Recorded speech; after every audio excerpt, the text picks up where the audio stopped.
આપણે સૌ જાણીએ છીએ તેમ દર વર્ષની જેમ 15મી ઓગસ્ટની જ્યારે ઉજવણી કરતા હોઈએ છીએ એ જ વખતે આપણે હર ઘર તિરંગા ઝુંબેશ પણ રાજ્ય સરકાર દ્વારા આપણે કરીએ છીએ।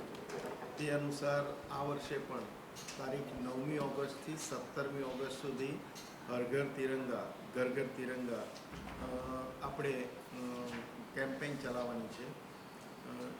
એ સાથે સાથે વિભાજન 14મી ઓગસ્ટના દિવસે વિભાજન વિભીષિકા સ્મૃતિ દિવસ તરીકે પણ આપણે ઉજવવાનું છે। દ્વારકા જિલ્લામાં આપણે જોઈએ તો હેડક્વાર્ટર જિલ્લા કક્ષા ખાતે 12મી તારીખે જિલ્લા કક્ષાની એક તિરંગા યાત્રા અને કોન્સર્ટનું આયોજન કરેલું છે। સવારે 8 કલાકે પ્રાંત કચેરીથી જીવીજી હાઈસ્કૂલ નગર ગેટ મહાપ્રભુજી બેઠક અને વર્તા પ્રાંત કચેરી એમ થઈ અને તિરંગા યાત્રા નીકળશે અને એ જ સમય દરમિયાન ત્યાં આપણે કોન્સર્ટનું આયોજન પણ કરેલું છે। એવી જ રીતે તાલુકા કક્ષાએ ભાણવડ દ્વારકા કલ્યાણપુર અને નગરપાલિકાઓ કક્ષાએ પણ આ જ રીતે અલગ અલગ દિવસે સ્થાનિક સંગઠન અને લોકોની સાથે આયોજન કરી અને પ્રાંત અધિકારી દ્વારા અને મામલતદારશ્રી દ્વારા કાર્યક્રમનું 12, 13, 14 દરમિયાન આયોજન કરેલું છે। તે અનુસાર દરેક તાલુકા કક્ષાએ અને નગરપાલિકા કક્ષાએ પણ તિરંગા યાત્રા નીકળશે। જિલ્લા કક્ષાએ વિભાજન વિભીષિકા સ્મૃતિ દિવસ માટેનો પ્રદર્શની નગરપાલિકાનો આપણો ટાઉન હોલ છે ત્યાં 2 દિવસ સુધી લોકો આ પ્રદર્શન નિહાળી શકશે।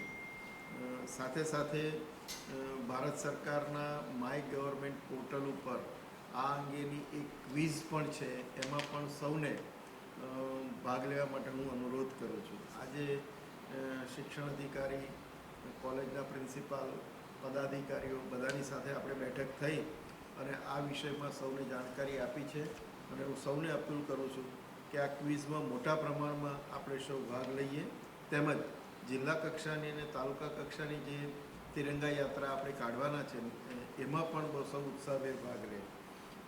યુવક સેવા અને સાંસ્કૃતિક વિભાગ અને યુવા વિકાસ અધિકારી દ્વારા જે આપણને રાષ્ટ્રધ્વજ મળનાર છે એ દરેક મામલતદારશ્રી અને ચીફ ઓફિસરને આવતીકાલ સુધીમાં પહોંચી જશે અને એનું વિતરણ પણ થશે, જેનો પણ આપણે દરેક ઘર ઉપર એને ડિસ્પ્લે કરી અને યોગ્ય રીતે એ ડિસ્પ્લે થાય એની કાળજી રાખીએ।